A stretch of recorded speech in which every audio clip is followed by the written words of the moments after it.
Wisconsin to Alabama. JD, why are you breaking down Wisconsin and Bama? Bama's a 20.5-point favorite. Yeah, they were also a 13.5-point favorite against Florida State. All right, I digress. Noon Eastern, ABC, Bryant-Denny Stadium, Tuscaloosa, Alabama. Wisconsin at Bama. Bama, 20.5-point favorite. For Alabama, it is once again about your standard. Once again, it's about you. You got better players. You got how do I say this the correct way? The two deep for Bama is better than the two deep for Wisconsin. You got more depth. You got more top-end talent, all those things. So when you are favored by that many points, it's about, are you able to meet your own standard, your own way of doing things, the Bama standard, all those things. So you didn't do that week one, looked better this past weekend. Can you do it against a Power 4 opponent now in Wisconsin? And Wisconsin, cut them loose, man. Smoke them if you got them.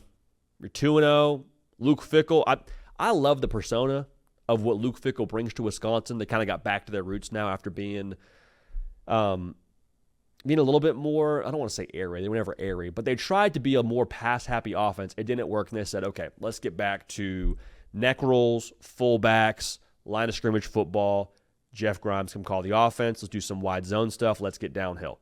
They're now back to that. They got nothing to lose in this game. 3 touchdown dogs on the road. Cool. Let's go. Let's go. So I think the scrappy persona of Luke Fickell with a wrestling background himself, Wisconsin's got to embody that in this spot. Has got to embody that.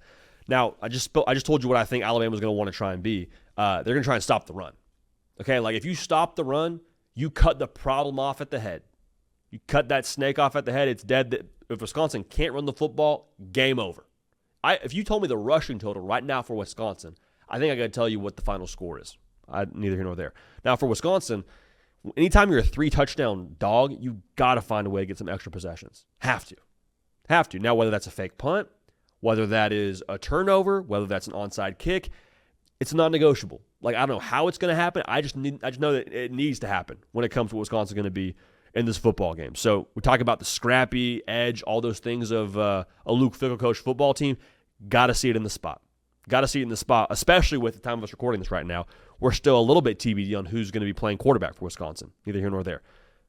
Quick pause on the game break, or on the game breakdown, rather. If you're going to be at this game in Tuscaloosa, good news. The Whataburger truck will be there as well. Again, September 13th, Alabama, Wisconsin. Whether you're cheering for the Tide or whether you're making the trip out to Tuscaloosa to root on your Badgers, during your tailgate, make sure you drop by the Whataburger truck and get ready to bring home the W early with a hot, fresh Whataburger in hand. And no matter who comes out on top, whether it's Bama, whether it's Wisconsin, doesn't matter. You know that you're on top of it and got your team a W with Whataburger, taking them. You'll feel like a winner with food made fresh and hot every single time, 24/7. Whataburger will make sure you get right. See you at the game. See you at the Whataburger. People in Texas know, man, Whataburger, it's a delicacy. It's a treat. It'll be at this game, so make sure you go ahead and get locked in there over at the Whataburger truck. But Wisconsin, with them being a 3-touchdown dog, I think we need to talk about this. It takes no courage to pick Alabama to win this game. How would Wisconsin win? If Wisconsin can get something going on the ground early, the wide zone offense from Jeff Grimes, the premise of it is we're going to work angles as opposed to us working our personnel, rather. Like, we know, Bama, you got dudes. We're not going to just go man-on-man and dominate you up front. What we are going to do, though, is try to beat you to the corner, put your edge defender in conflict. He overruns it, we're upfield. He tucks inside, we're around that. We're out to the numbers. We're getting downhill that way. And so if you're the tackle for Wisconsin, you're the tight end for Wisconsin here, I don't need you to overpower him. I just need you to be able to, speed bump's the wrong way to put it, but I need you to kind of just displace him a little bit. All right? Now, you can't totally get pushed back and be put into the lap of the running back, but if we can do that, we have a chance, because then we're living 2nd and 7, then we're living 3rd and 3, then we're living in some manageable down distances. This Wisconsin offense, getting back to the roots, it's not built to throw the ball downfield. Now, however, if you're able to get something going on the ground, guess what? Bama starts to get a little bit more trigger happy. Play close to the line of scrimmage. When that happens, we have got to hit on explosives. Jaden Ballard is a transfer wide receiver from Ohio State to Wisconsin. Not a lot of people are talking about him right now. I think his skill set as a deep threat is going to be paramount in this game if Wisconsin wants to win. Heck, if Wisconsin wants to cover, Jaden Ballard's got to have a day. They got some other receivers, but I think his talent level and him being in this offense now with that matchup against that secondary, I think he needs to have a day. Okay, so that's very, very much so something that needs to be noted ahead of this game if you're Wisconsin. So that's Wisconsin if they were to win the football game. But going back to my point that I said at the top of this thing, it's about Alabama. It's about Bama. It's about them playing to their standard, playing their brand of ball, and not playing with lack of intentionality like we saw against Florida State, and playing with just a certain sense of urgency in that same vein, you know? I think Ty Simpson is where this starts for me. He played fine against Florida State, but I want to see him be the dude here. You know what I mean by that. Like, how many times have you seen your team look a little bit lackluster, first quarter, second quarter, whatever, they come out at halftime? Who usually is the guy that turns the tide? Quarterback. Who's the guy that sets the temperature for your football team? Your quarterback. The good ones, at least. And Ty Simpson, I know it's early, brother, in your career when it comes to being the starting quarterback at Alabama, but I need you to be the catalyst for us to go win football games here in 2025. Like, if we make the playoff, it's on you. It's on you. And that's not just because the Kalen DeBoer system is quarterback-centric. That's not just the only reason. It's we have to have our guy that touches the football every single play, not just be the starting quarterback, but be the dude. Have the it factor. Have the intensity that we need here. And honestly, I'm here for my quarterbacks being even keel. I'd love to see Ty Simpson get after somebody here in the first half. I'd love to see him lay into somebody on the sideline. I think this team needs that juice, needs that edge, because that's when Bama's at their best. In the same vein, this is a line of scrimmage gut check for Bama. Now, Wisconsin, they're not the Wisconsin of old, as of right now at least. They're not the Barry Alvarez Wisconsin. But still, it's not going to be a small task up front with how they're going to play against that D-line for Wisconsin. Like, the lightest person in the interior of Wisconsin's D-line is 299.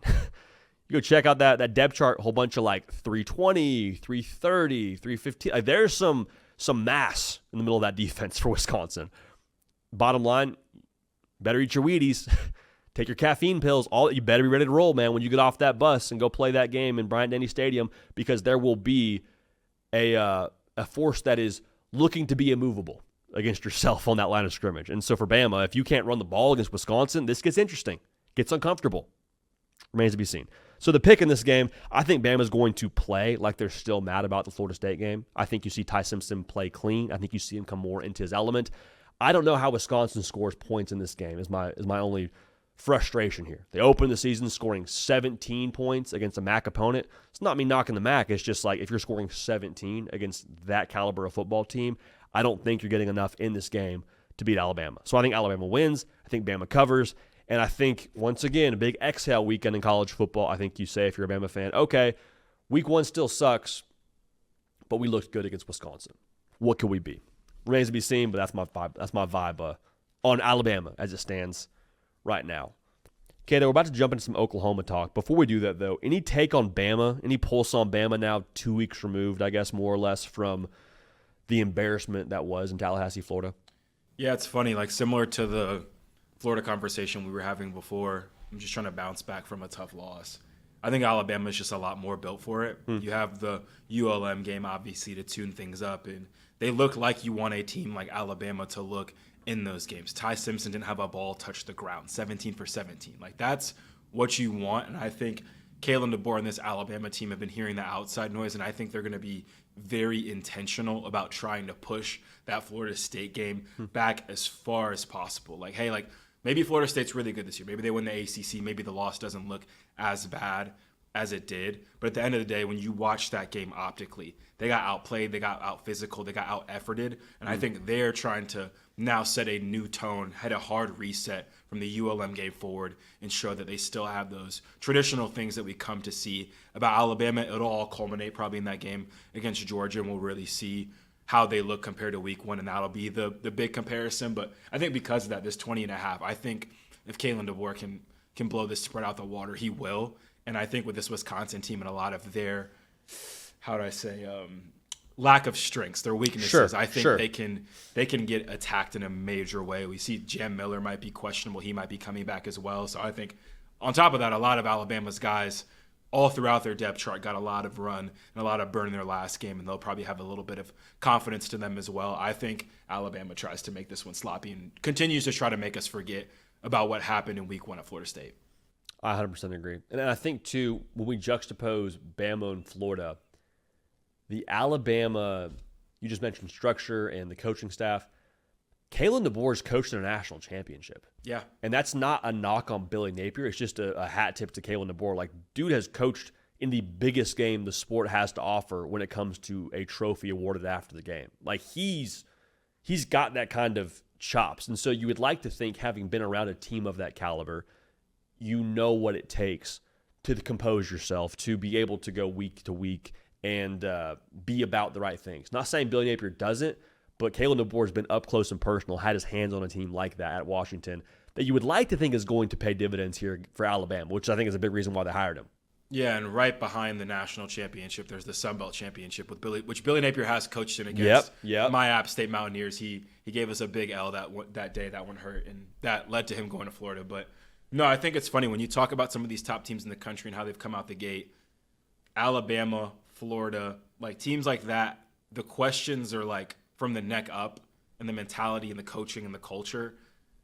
Arch Manning didn't look too hot in his first game against Texas, but everything else around Texas, like we're not questioning some of those things that we're questioning about the teams I just mentioned. Like same with, I'm trying to think of who else off the top of my head. Like Clemson, a little scary. Like they look very volatile. Like you like a lot of what you saw, especially defensively against LSU.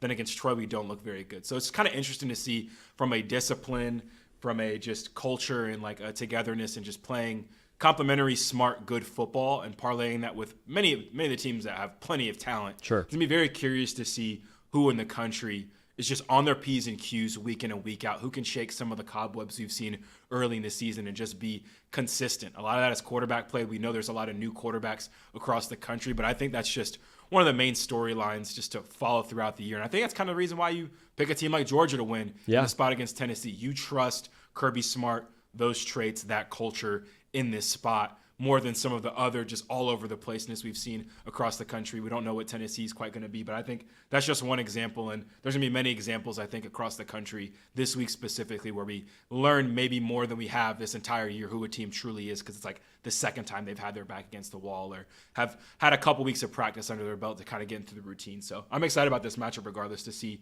how Alabama just looks and if they can continue to look the part compared to how they looked in week one. One more thing I'll say, Cato. These guys are getting paid now.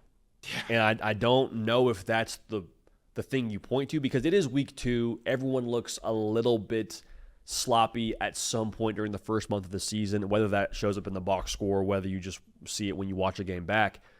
But I'll tell you what, if you're getting paid several $100,000, that might make you look a little bit less intentional with how you operate. I'm not pointing fingers, but I am just saying it's very curious to me now in the world we live in where players are getting paid, and we're talking about these teams that are super talented. I have to believe probably have a pretty penny behind their rosters, just so happen to lack intentionality in some games that maybe they should have a better showing it, or better showing is the kind of way to put it. Should win, quite frankly. Maybe should win, but yeah, I think that's kind of the art versus the science of the portal. It's like teams are going to have. There are certain teams in the country that are going to have giant budgets, can put together on paper a great roster. There's going to be several teams every year that just put themselves in that position. Which coaches and coaching staffs can kind of paint between the lines and make the cohesion there, make the culture there, despite where this player came from, where that player came from? Who can really put it all together and make it work? Because team chemistry, all those little things, like that's where it starts to show up.